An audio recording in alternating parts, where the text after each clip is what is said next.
Assalamualaikum warahmatullahi wabarakatuh. Halo semuanya, nama saya Puspa Afriyanti Puadi, Fakultas Ilmu Kesehatan Masyarakat, Universitas Islam Negeri Sumatera Utara.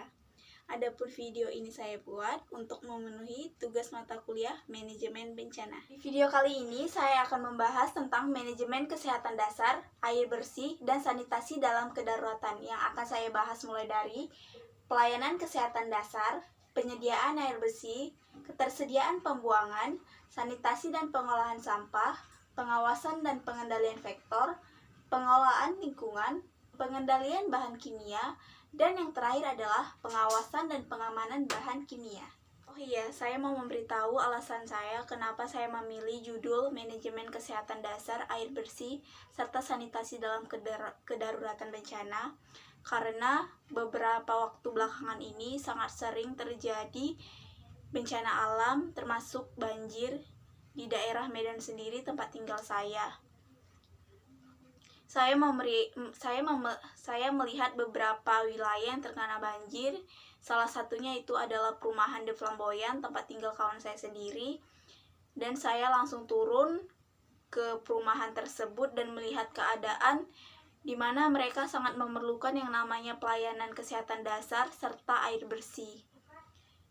Dan oleh sebab itu saya lebih memilih judul ini karena menurut saya sangat penting untuk mengetahui yang namanya manajemen kesehatan dasar, air bersih, serta sanitasi dalam posisi banjir. Ini adalah dokumentasi ataupun video yang dapat saya ambil ketika saya mendatangi perumahan De Flamboyan yang sedang terkena banjir. Kita bisa melihat di sini banyak rumah warga yang tergenang air, bahkan mobil-mobil dan kendaraan dan barang-barang lainnya hanyut di bawah arus air tersebut dan banyak korban. Oke, saya lanjut ya. Saya akan membahas yang pertama itu adalah pelayanan kesehatannya. Pelayanan kesehatan di sini terbagi atas menjadi 7. Yang pertama itu adalah pelayanan pengobatan yang biasa dilakukan di lokasi pengungsian dengan membuat pos pengobatan. Yang kedua itu adalah pelayanan imunisasi, yaitu khusus untuk pengungsi anak-anak dilakukan vaksinasi campak tanpa memandang imunisasi sebelumnya. Yang ketiga itu adalah pelayanan kesehatan ibu dan anak. Kegiatan ini dilakukan adalah biasanya itu untuk kesehatan ibu dan anak seperti pelayanan kehamilan, persalinan, nifas, dan pasca kehamilan. Kemudian itu adalah keluarga berencana. Seterusnya ada deteksi dini dan penanggulangan HIV atau AIDS dan kesehatan reproduksi remaja. Selanjutnya itu ada pelayanan gizi. Pelayanan gizi ini bertujuan untuk meningkatkan status gizi masyarakat yang terkena banjir, khususnya bagi ibu hamil dan balita melalui pemberian makanan yang optimal. Yang di sini adalah pemberantasan penyakit menular dan pengendalian vektor.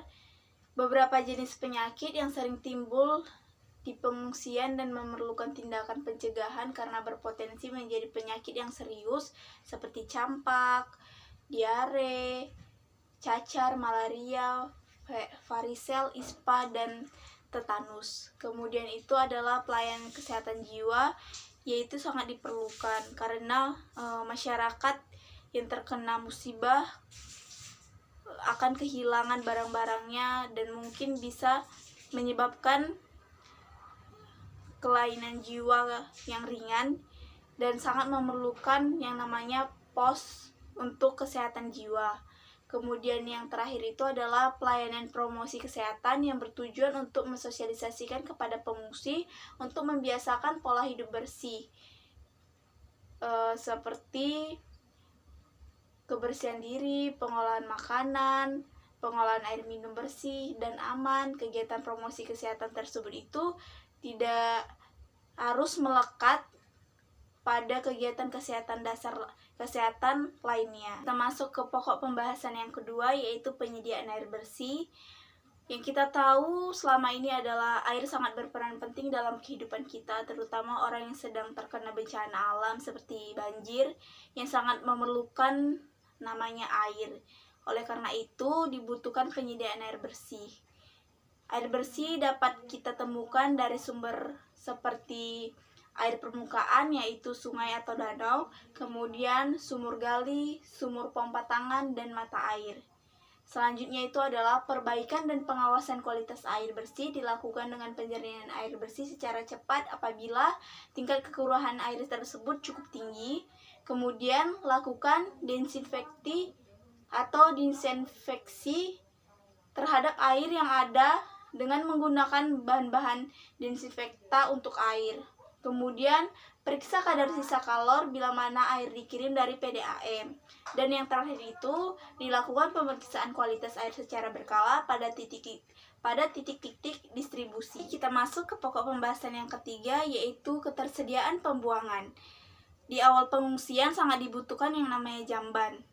Di awal pengungsian tersebut bisa membangun jamban kolektif ataupun jamban jamak yang bisa menampung 50-100 orang. Kemudian di hari selanjutnya bisa membangun namanya jamban darurat yang bisa menampung 20 orang. Jamban tersebut dibangun harus memenuhi syarat. Yang pertama itu adanya pemisah khusus laki-laki dan perempuan. Kemudian lokasi jamban maksimal 50 meter dari tenda dan minimal 30 meter dari mata air. Kemudian jamban dibangun harus kuat dan dilengkapi dengan tutup pada lubang jamban agar tidak menjadi tempat berkembang biaknya lalat. Selanjutnya kita masuk ke pokok pembahasan yang keempat, yaitu sanitasi pengolahan sampah.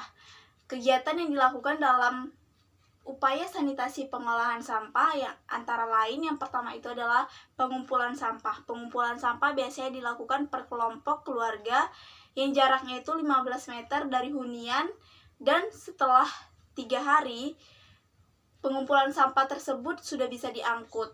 Yang kedua itu pengangkutan sampah. Pengangkutan sampah biasanya diangkut oleh gerobak sampah ataupun truk sampah menuju ke pembuangan akhir. Dan yang ketiga itu adalah pembuangan akhir. Pembuangan akhir itu harus minimal 10 meter dari tempat hunian dan sumber air. Kemudian kita masuk ke pokok pembahasan yang kelima, yaitu pengawasan dan pengendalian vektor. Upaya yang dapat dilakukan berupa yang pertama itu adalah pembuangan sampah atau sisa makanan dengan baik. Yang kedua itu adalah bila mana diperlukan dapat menggunakan insektisida. Yang ketiga adalah tetap menjaga kebersihan individu selama di lokasi pengungsian. Yang keempat itu adalah penyediaan sarana pembuangan air bersih limbah dan pembuangan sampah yang baik. Dan yang terakhir itu adalah kebiasaan penanganan makanan secara higienis lingkungan. Yang pertama itu adalah menghilangkan tempat perindukan vektor seperti genangan air dan tumpukan sampah. Yang kedua itu bersama-sama pengungsi melakukan memberi tutup pada tempat sampah, menimbun sampah yang dapat menjadi sarang nyamuk, membuat saluran air limbah, menjaga kebersihan lingkungan, dan yang terakhir membersihkan dan menjaga kebersihan jamban. Pokok pembahasan yang ketujuh adalah pengendalian bahan kimia. Yang pertama itu adalah dilakukan dengan cara penyemprotan atau pengasapan atau pengkabutan di luar tenda pengungsian dengan menggunakan insektisida. Yang kedua adalah menyemprot dengan insektisida sedapat mungkin dihindari dan hanya dilakukan untuk menurunkan populasi vektor secara drastis apabila cara lain tidak memungkinkan. Yang ketiga adalah frekuensi penyemprotan atau pengasapan atau pengkabutan serta jenis insektisida yang digunakan sesuai dengan rekomendasi dari Dinas Kesehatan Masyarakat. Pokok pembahasan yang terakhir atau yang ke-8 adalah pengawasan dan pengamanan makanan dan minuman. Pengawasan tata cara pengolahan dan penyediaan makanan dan minuman bagi pengungsi bertujuan untuk mencegah terjadinya penularan penyakit melalui makanan dan minuman.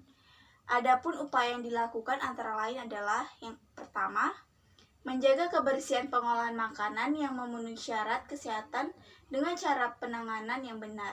Yang kedua adalah penyimpanan bahan makanan baik yang belum matang ataupun yang sudah matang dilakukan secara baik dan benar agar tidak menjadi media perkembangbiakan vektor serta bibit penyakit. Oke, saya sudah menjelaskan tentang manajemen kesehatan dasar, air bersih, serta sanitasi dalam kedaruratan.